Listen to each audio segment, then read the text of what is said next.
Exercice commenté et corrigé. Thème, programmation, Scratch, fractal de Van Cock, récursivité, niveau, première, terminale.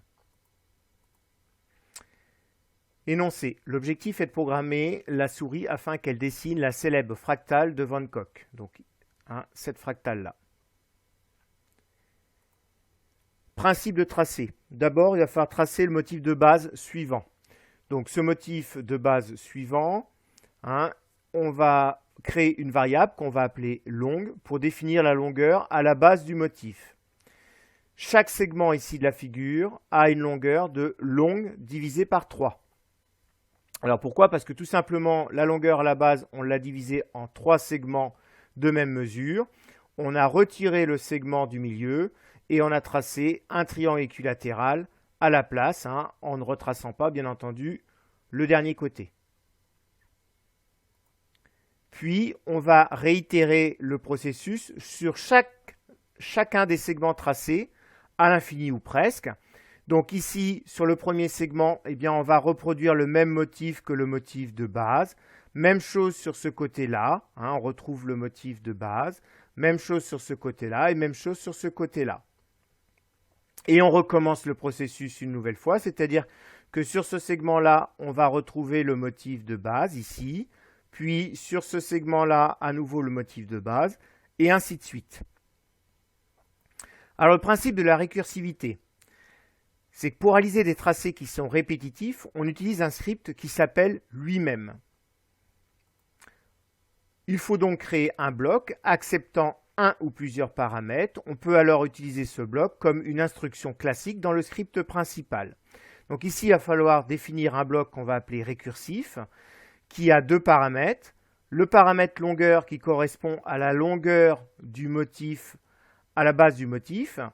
Et puis un paramètre qui s'appelle prof pour profondeur, le nombre d'appels récursifs que l'on souhaite faire.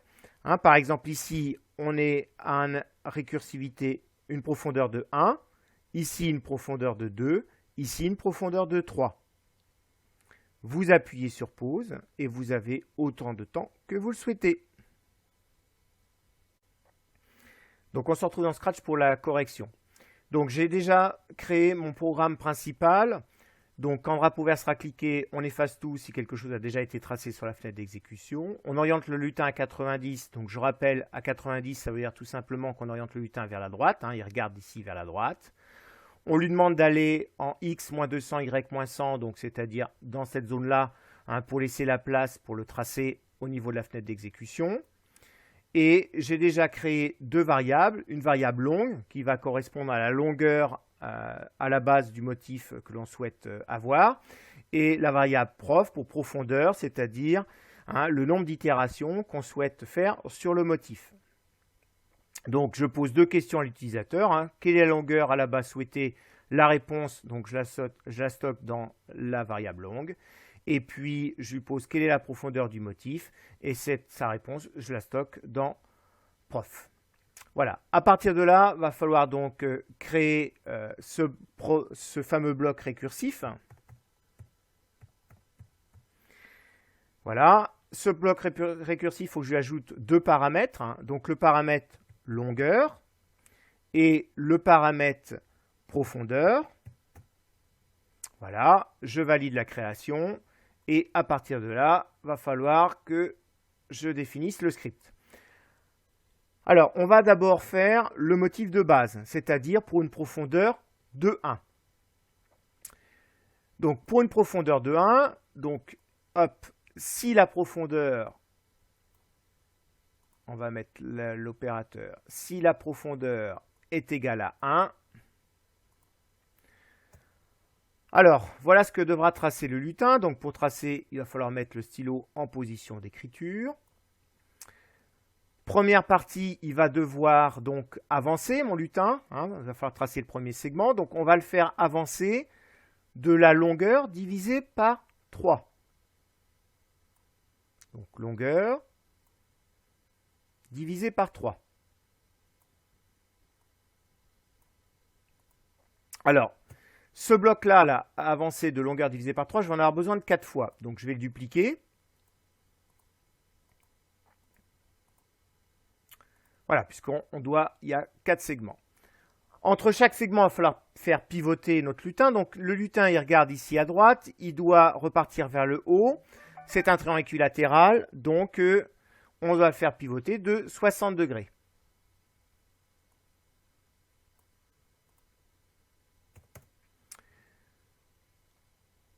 Ensuite, il regarde vers le haut, on doit le faire redescendre vers le bas. Et cette fois-ci, il va falloir, c'est à l'extérieur du triangle équilatéral, donc il va falloir le faire pivoter dans l'autre sens, et de 180 à moins 60, donc de 120 degrés. Et enfin, pour le faire retrouver sa position initiale, on va le faire tourner à nouveau de 60 degrés, puisqu'il regarde vers le bas, et on veut qu'il regarde à droite, donc il va faire pivoter de 60 degrés. Et une fois que tout ça est fait, on relève bien entendu le stylo à la fin. Alors, on va déjà contrôler ce qui se passe pour donc une profondeur de 1. Donc dans mon programme principal, j'ajoute mon bloc récursif et les variables choisies par l'utilisateur, donc longueur et profondeur. Alors on va exécuter le programme. Donc la longueur, je vais prendre ici 300 pixels, ce qui fera des segments de 100 pixels de longueur. Je valide ma réponse. Bon, là, la profondeur, je n'ai fait que pour 1, donc je mets 1. Voilà, donc j'ai bien mon motif de base. À partir de là, l'intérêt de la récursivité, eh bien, c'est dans le programme récursif de faire appel au programme récursif. Alors pour ça, en fait, pour terminer la programmation, je vais reprendre la même chose que ce programme-là. Je vais dupliquer. Voilà, je vais remettre celui-ci ici. Sauf qu'à la place des blocs avancés, je vais mettre des blocs tout simplement récursifs. Alors, je vais enlever ce bloc avancé. Je vais prendre le bloc récursif à la place. À nouveau, ce sera longueur divisée par 3. Et la profondeur, par contre, ce sera la profondeur initiale moins 1. Donc, je sors mon bloc moins et profondeur moins 1. Voilà. Et donc, je vais dupliquer ce bloc-là, parce que je vais en avoir besoin à nouveau 4 fois. Donc, je duplique 4 fois. Voilà. Et entre chaque bloc récursif, on garde nos blocs tournés, bien entendu. Donc, lui, j'en ai plus besoin.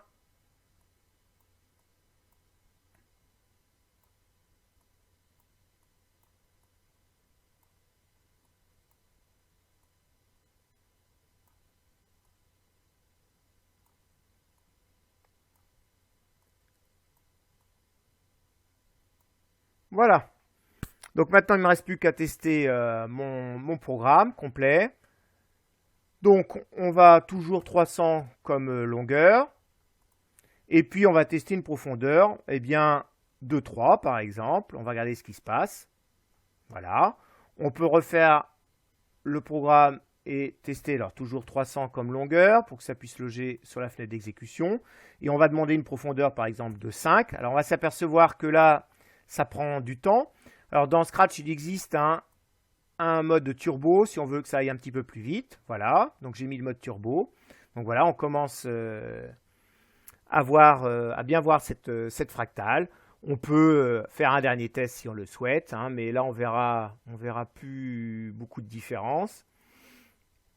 Donc 300 toujours, et puis une profondeur, on va mettre de 8. Mais on arrive à la limite de ce que peut voir l'œil. Alors vous voyez, même avec le mode turbo, ici, eh bien le dessin prend du temps.